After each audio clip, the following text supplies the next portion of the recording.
Assalamualaikum, hai sekali lagi anda bersama saya Syaf Syukri dalam Rupawan. Dan untuk minggu ini saya membawakan seorang wanita yang cukup istimewa, cukup cantik. Berada di sebelah saya ketika ini Miss Maynicca Devi yang merupakan pengasas Miss Amazing, dan ada perkongsian yang saya nak kongsikan. Jadi, hai Maynicca, apa khabar? Hello Syaf, I'm fine, thank you. Terima kasih. Saya baik. Saya seronok sebab saya rasa kita akan berbual panjang hari ini sebab banyak perkongsian yang saya rasa cukup menarik saya nak dengar daripada Maynicca sendiri. Baik. Jadi sedikit sebanyak mungkin Maynicca boleh kongsikan siapa Maynicca sebenarnya kepada penonton Rupawan.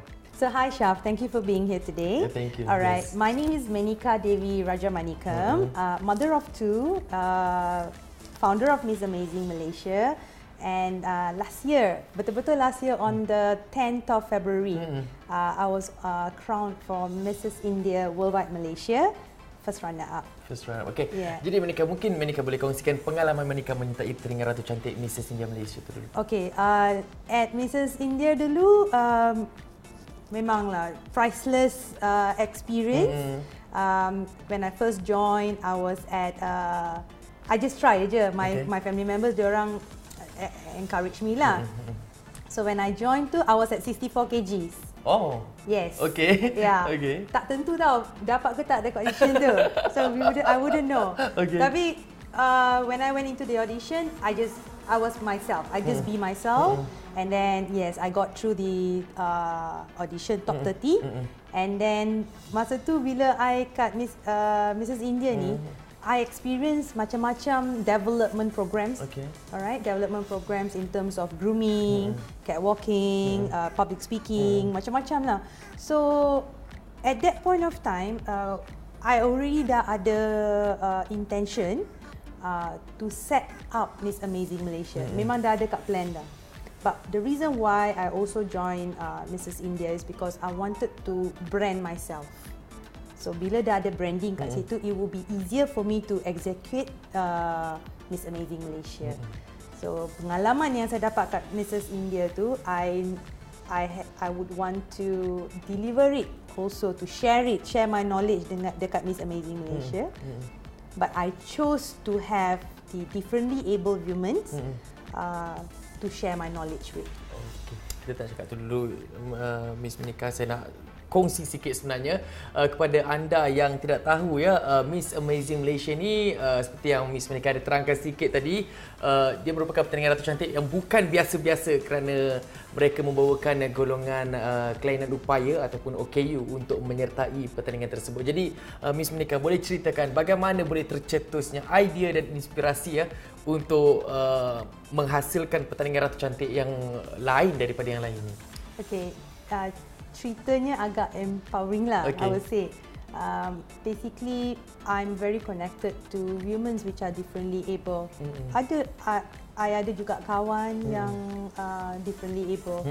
So there is once yang I pergi to this institute. Then I met a girl which is an administrator dekat situ. Kerja admin. And she was a Down syndrome. Okay, she was a Down syndrome. She is a Down syndrome, sorry. So dari situ saya dah tahu yang wanita yang kelainan keupayaan ni, they also have their own talent and dreams. Tapi cuma community and stigma. Yeah, they are too stereotyped already. And I would say that most of the time these girls and golongan kelainan keupayaan ni, of course yes, I'm very happy that they are given facilities and all in our country. But when you speak about front line, they are sideline most of the time. You can hardly see a differently able woman which is a host. You can hardly see a differently able woman which is a model or a beauty queen.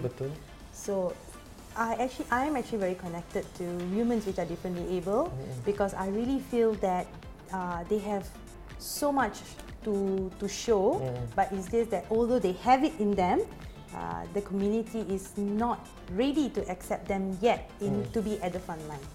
So that's the main reason. One of the reason yang why I I cadang and I plan to have Miss Amazing. Secondly is I'm also inspired by Miss Amazing US because they have Miss Amazing in the US. I see. Yeah, where if you see, if in the US ni, you can see a Down syndrome actress, you can see a host which is differently able. Yep. They have in the US, everyone is the same. Tak ada kelayakan untuk mendapatkan kerja frontline. But in here we have lots of restriction, and I feel that if you are, it's just that you are differently born, and I feel that every human being should be given the opportunity. Perlu dilayan sama rata. Yes, betul. Jadi Maynicca bercakap mengenai pemilihan peserta untuk menyertai pertandingan Miss Amazing ni. Jadi bagaimana pendekatan yang dilakukan untuk memilih peserta dan bagaimana sambutannya dalam kalangan golongan yang kurang upaya ini sendiri? Okay, first of all, bila I mula-mula nak start Miss Amazing ni, banyak juga challenges dia, because when I spoke about Miss Amazing's idea to some people, and then they will say that it's not going to be easy. So what did I do is I reached out to Puteri Malaysia Ambulance. They run an ambulance. They are an ambulance industry. So right after I won the Mrs. India, they roped me in as an ambassador. Okay. So I always had been sharing with them about what I want to give back to the society, what are my ideas are, and so on. And they came in as the main sponsor, encouraging me and diorang pun cakap like, go ahead, do it. We will be there for you, and we will definitely support you in this cause. So the minute they said that, quickly I called PR agency. I called them and I said that, okay, look here, I'm going to start off with the press conference first. I need to actually share what I'm going to have soon with the community, with the public. So press conference memang hangat. I wasn't expecting it at all. I was a bit takut juga, tapi when I saw that I have so many main medias there, so I'm very thankful for that. I really feel that Miss Amazing was, the start off was good is because I had the media support and all lah. So after that, kita orang buat our audition. Our audition was on the 7th of October, and masa tu agak risau juga because I was thinking that ramai ke datang, berapa orang yang akan datang, you know. But yeah, I had a fair crowd for audition. I wouldn't say macam ramai lah, tak ada, but fair crowd. Okay, and at that point of time, bila I was judging them, I tak boleh nangis je because my message to the community is this is not a charity program. This is an empowerment program. So most of the time you were looking at them, sympathizing them. But this round you are actually looking at a differently able, which is strong. They are strong, kan? So audition was really good. I chose 13 of them to be a part of Miss Amazing Malaysia, and from the month of October right up to sekarang lah, we have various kinds of development programs. Yes. Very nice. Jadi mungkin Maynicca boleh kongsikan mungkin profil mengenai satu atau dua peserta yang Maynicca sendiri rasa cukup unik untuk diketengahkan dalam pertandingan ini. Ini bukan nak kata favourite you, cuma siapa yang rasa cukup. Not my favourite. I don't want that. I mean, of course, I don't want to be biased here. Every one of them are unique. They're really special. I would like to share about this girl. Her name is Rachel. She's just 90 cm, and she inspires me, and I'm sure she inspires many out there. Apa kelainan dia is actually dia kerja. She's going to work. She works for a college. Yeah. So bayangkan 90 cm, so much of courage. You know, she acts, everything is just normal around her.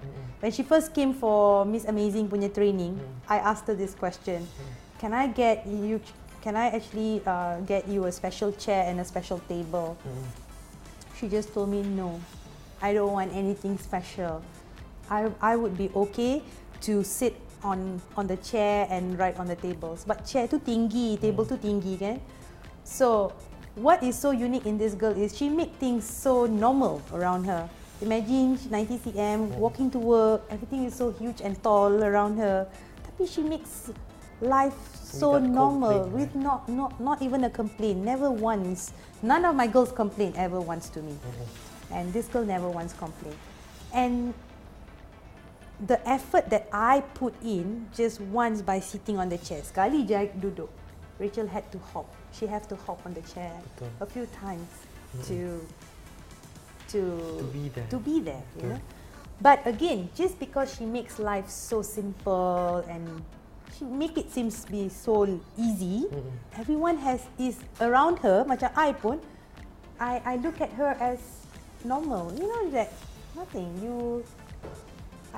I tak ada. Of course, dia tak ada rasa kesian pun tengok dia because of the semangat yang diberikan. Semangat yang diberi tu. Betul. She changes the community punya perception. Betul. So this is one of them lah yang I'm very glad that she's a part of Miss Amazing, and I'm also very happy with the rest of them that are with Miss Amazing. I've got another girl. She is an autistic, and she paints. I see. And she paints and she sells her posters at KL Art Centre. Cantik sangat dia punya drawing. And many of the rest are also very talented and unique in their own way. They are just very inspiring to me. So when I have them that are so educated, talented, semua dia orang ada, why not? I feel lah, I think beauty brands and organisation or corporation or TV companies should actually rope them in to be at the front line. Okay, Miss Maynicca, secara ringkas sebelum kita berhenti rehat ya, saya nak tanya, you dah bertemu dan dah berkenalan dengan semua peserta-peserta ni. Jadi, apa antara kriteria yang digariskan oleh Miss Amazing ni untuk seseorang peserta itu dinobatkan sebagai pemenang? Okay. Secara ringkasnya. Alright, dekat sini for Miss Amazing, we are not looking morely on beauty je. No, beauty is from within. So first of all, it's your attitude, okay, and then your adaptability with the team, and secara, I mean, your overall on how boleh kata how ikhlas you are lah, alright. And then comes the other factors of beauty. So normally in a normal beauty pageant, they will look at a package lah, the whole package. But in Miss Amazing Malaysia, this is not a stereotype pageant at all. So our factors of mark scorings are different than the ordinary pageant. Okey, terima kasih Miss Maynicca. Jadi sekarang Rupawan akan berhenti rehat seketika. Jangan ke mana-mana sebab banyak lagi perkongsian menarik yang dikongsikan bersama dengan Miss Maynicca. Dengan itu bertemu semula selepas ini.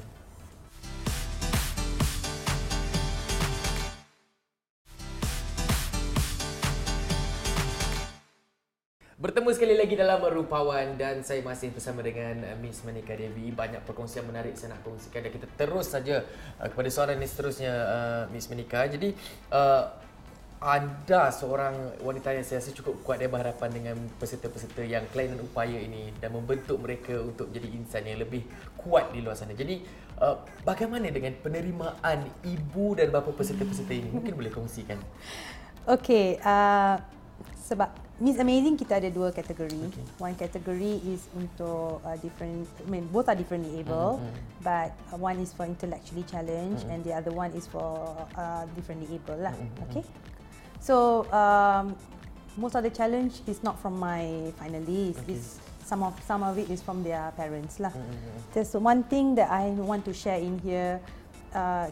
Bila kita dah ada something with us, if we are dwelling too much about it, like in example, Down syndrome, yeah. Yes, I'm a Down syndrome person, but if I'm dwelling too much about it, like I'm special, I'm a Down syndrome, everything around me must be special. then that is how the community are going to look at you. You are limiting your belief already. Dah sekat dah your kebolehan. Dan ini yang tak ada kepada semua peserta-peserta yang menyertai Miss Amazing. Correct. Finalists, all my finalists are very strong. Most of my girls very strong. But I understand from the parents punya point of view, their perspective is, of course, there are a lot of challenges that they have been through. You know, I can agree with that. And for them is, she's Down syndrome, so there are certain things that I need to accommodate. Betul. Because they are Down syndrome. So in Miss Amazing, safety-wise is there already. We have Puteri Malaysia ambulance with the paramedic team. Everyone is there. We have a standby doctor as well. So professionally, we have all of this to be there. There's no beauty pageants that have ambulance standby at all times. Betul. But in Miss Amazing, we have. Of course, this is not, I don't want to make it look like a very medical kind of a program. Tak ada. But safety is very important. Anything can happen anytime. Alright? So I have it. I have safety precautions, memang dah ada dah. But then, there are some things that these girls should adapt themselves with. The girls are okay. Like I said, the parents. Diorang like, boleh kata, oh, anak I tak boleh ni, anak I tak boleh tu, anak I tak boleh. So I am here to guide them. I can't stop them, but I can guide them to say that, look here, if you are looking at them as they tak boleh ni, they tak boleh tu, this tak boleh, that tak boleh, then forever everybody will look at them as it is, and they will also feel comfortable about it. No, they will feel very complacent about it. But if you can step forward and give them the opportunity to boleh langkah satu je, just get out of one of the boundaries, then you can see the changes. And I'm so glad that most of the parents now, mula-mula, yes, I do have these challenges, but as months pass by, all the parents are very, I'm talking about from the intellectually challenged finalists, most of their parents are very cooperative now with me. Because I always guide them and I always share with them that, kalau semua tak boleh, then sampai bila you are making that we cannot change the community's mindset if you always feel that they can't do it.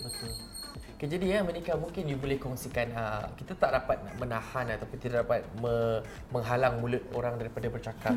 Mungkin Maynicca ada berhadapan dengan persepsi, ada pihak yang mengatakan, oh, Maynicca melakukan ini untuk melakukan perniagaan, mungkin untuk menjadikan diri dia lebih dikenali atau banyak lagi faktor lain. Kenapa nak memperkenalkan dengan Miss Amazing? Jadi mungkin Maynicca boleh kongsikan antara pengalaman Maynicca berdepan dengan perkara-perkara sebegini. Okay, I suka sangat question ni. Alright, I just want to share with you.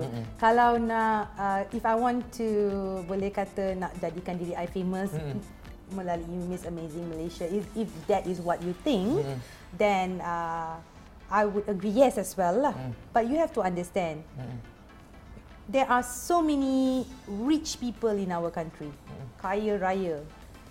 But why do I have to, as a middle class girl, I started off with Miss Amazing Malaysia. So if you find that I'm branding myself with Miss Amazing Malaysia, then that's your thought about it.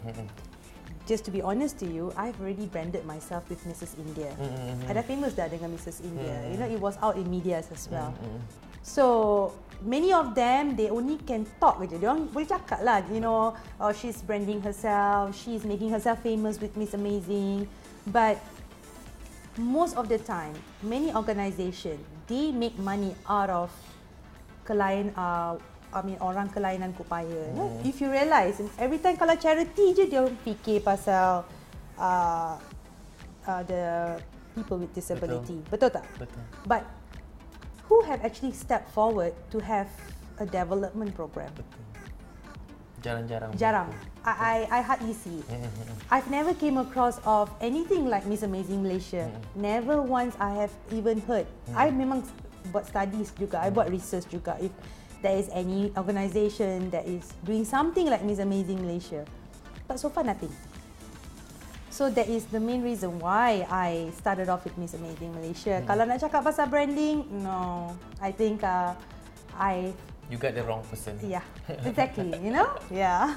Jadi Maynicca, kita mengalihkan tumpuan Maynicca dari berbicara mengenai Miss Amazing Malaysia. Sekarang saya nak tanya Maynicca lah, sebab Maynicca pun salah seorang pengikut setia ataupun penggemar pertandingan Ratu Cantik. Yes. Okay, jadi mungkin Miss Maynicca boleh kongsikan pendapat anda perkembangan Ratu Cantik, pertandingan Ratu Cantik di Malaysia pada hari ini.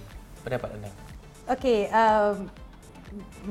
when I was a little girl kan, memang suka sangat lah nak jadi beauty queen. I recall lah at that time my parents akan beli crown, the fake crown, you know, and then I would be walking, and you know, I always love, of course, which woman wouldn't, you know, I always love being a beauty queen, you know, walking on the ramp at least. But then what I feel now is I'm a strong follower of Miss Malaysia and Miss Universe, Miss World and Miss Universe. Yeah, okay. Tapi baru-baru ni I tengok ada banyak sangat beauty pageant. So many, macam-macam. Pandang-pandang beauty pageant, kiri beauty pageant.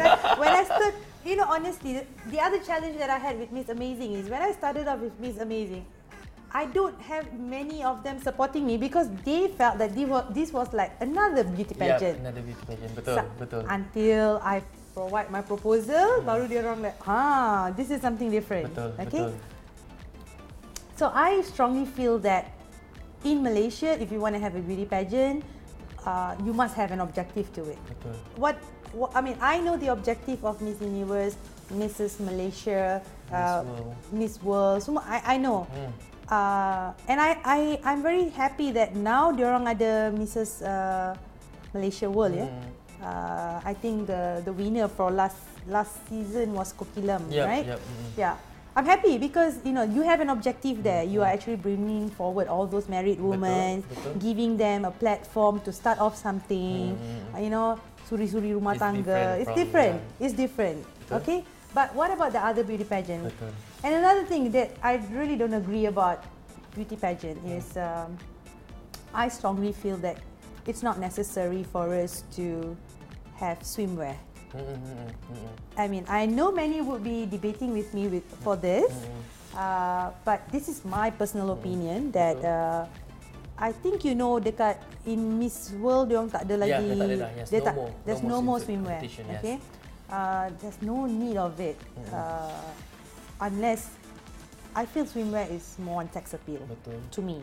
Okay, but this is my opinion, so jangan kejam dekat I. Alright, yeah. Okay, so this is my opinion about beauty pageants in Malaysia. There's just too many, and probably if you want to have a beauty pageant, have an objective behind of it. So it would be easier for us to understand, and then I think. Yeah, you will have better overall netizen support. Okey, baiklah, itu dia perkongsian bersama dengan Miss Maynicca Devi. Cukup banyak perkongsian, saya rasa tak cukup masa sebenarnya. Banyak lagi nak disembangkan. Jadi Miss Maynicca, kata-kata akhir untuk anda mempromosikan Miss Amazing Malaysia mungkin.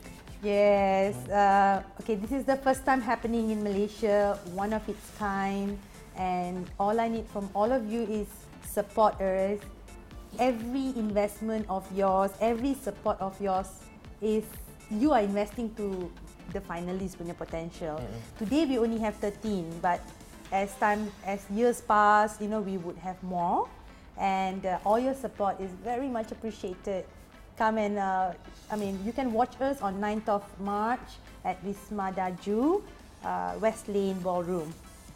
Okey, baiklah, itu dia tadi. Saya rasa terima kasih atas perkongsian yang cukup murni, perkongsian yang cukup menarik untuk dikongsikan kepada penonton Rupawan untuk episod kali ini, dan kita mengharapkan agar Miss Maynicca Devi akan terus berjaya di masa akan datang. Terima kasih. Thank you, Shaf. Thank you for coming. Thank you to all of you. Yeah. Thank you. Dan baiklah, sekian saja untuk waktu ini. Pastikan anda terus bersama saya di hari dan waktu yang sama minggu depan dengan banyak lagi perkongsian menarik dan banyak lagi tetamu-tetamu menarik yang akan saya bawakan khusus untuk anda penyokong setia Rupawan di saluran 501 Astro AWANI. Dengan itu saya Syafiqri. Bye.